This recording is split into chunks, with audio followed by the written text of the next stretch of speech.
honestly, I couldn't believe it. I was dumbstruck. I mean, I could not believe it. I don't even know if I said anything to those guys. I probably did, like, holy, you know what? I'm pitching?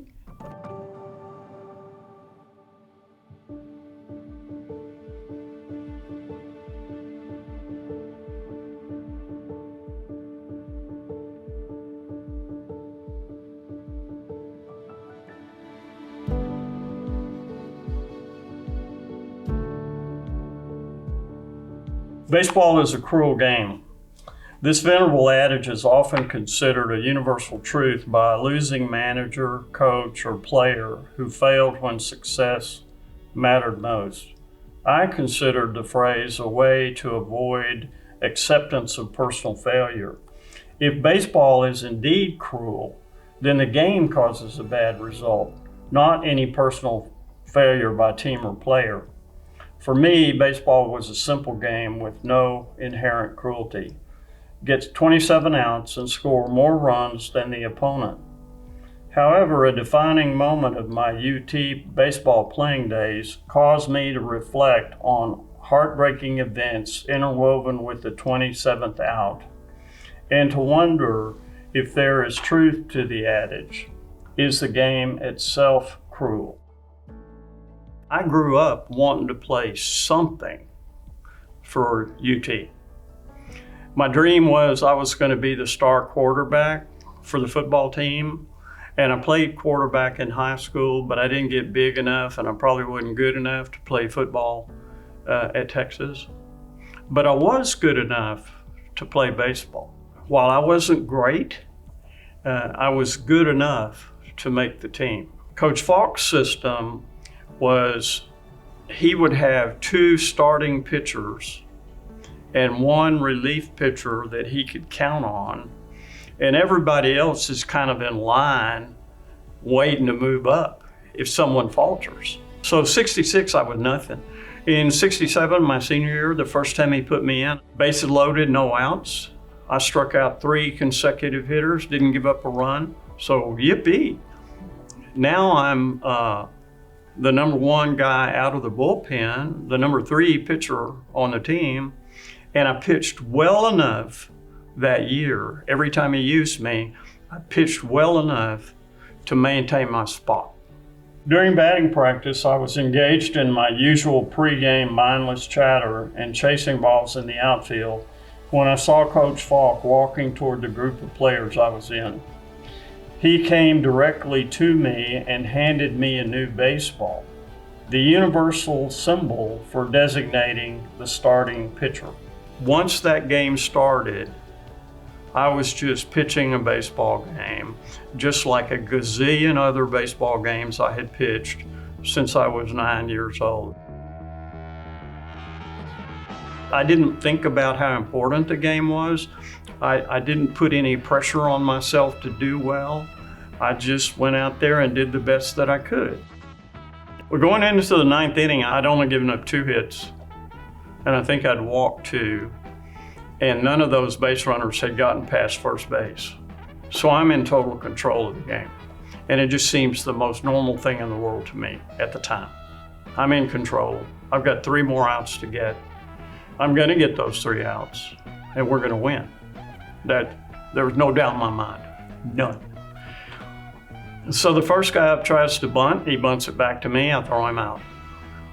The next guy pops up to shortstop, so I've got 2 outs.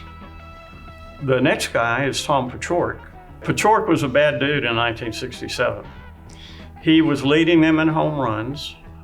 He was batting well over 400. He was first team All-American that year. Coming into the 3rd game, he had gotten 7 hits in 9 at-bats in that series, but he hadn't gotten a hit that day. So my thinking is he's going to be taking a strike, so I'm just going to throw this one down the middle, which I did for strike 1.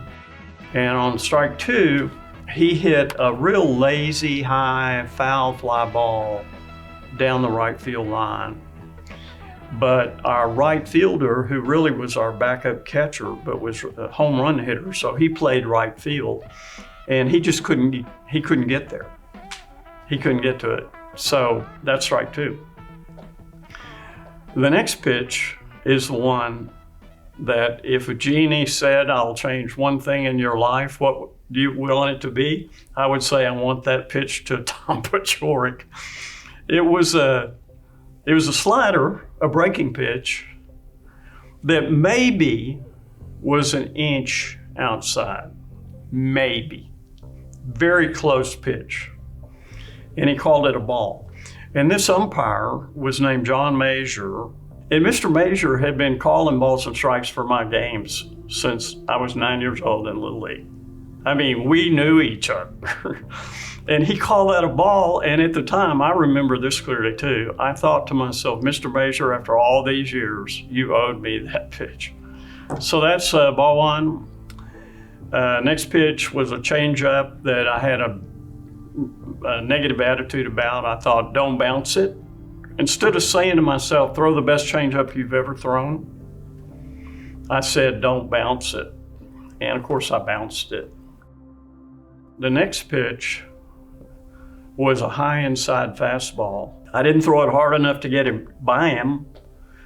So he hit it right on the handle, right on it. He, what you would say, fisted it, and it dribbled down the third baseline. It was too close to the line for me to get to. And our third baseman was playing too far back. He made an all-out charge. He made a good play on the ball. He made an all-out charge, picked it up and made the throw, but it was too late. If my game that day had been blessed, if some genie or God or somebody had dropped all their other projects and said, I'm gonna make you good today, that hit broke the spell. Next guy got a single. He swung and missed, and then he got a single on the second pitch. The next guy reached all the way across the plate and hooked the ball down the left field line for a double, scored 2 runs, made it 3-2, we're still ahead, made it 3-2, and a runner at second base. And so I'm walking back to the mound. Now I've got a 1-run lead to protect. But the hitter is the worst hitter on the Houston team. So I'm still feeling fairly confident. Even though the spell may have been broken, I'm still feeling fairly confident that I can get this guy out. But here comes Falk. My first thought was, no, you cannot take me out of this game now. He couldn't and he did, although for a moment, I thought he would allow me one more hitter. I received a standing ovation as I left, but applause was not consolation for me. When I was in the dugout, I was cursing that swinging bunt base hit. I mean, cursing it often. And then, of course, watching what was going on the field is like, oh man, this can't happen. We can't lose this game. This can't happen.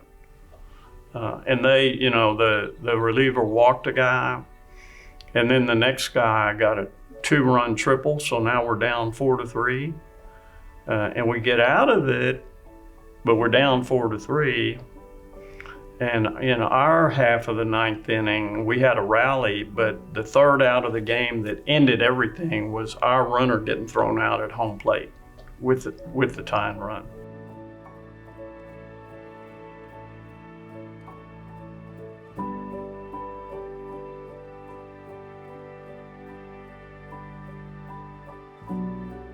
It doesn't really matter how much you want to win. It doesn't really matter how much you try to win. It really doesn't even matter how good you are, because sometimes that's not good enough. And sometimes the other guy, even though you're the best you can be, the other guy is a little bit better. That was the best I ever was. And I had been good before in kid baseball in high school. I had been good before, but that day was the best I ever was. We lost on that fateful day in May of 1967, but the game of baseball was not to blame. Today, I recall those events with some regret, but also with great pride in my performance. I failed to get the 27th out, but I was the best I ever was. The stakes were high, and the competition was electrifying. The game promises no more, and I was fortunate to have been a part of it. Sort of.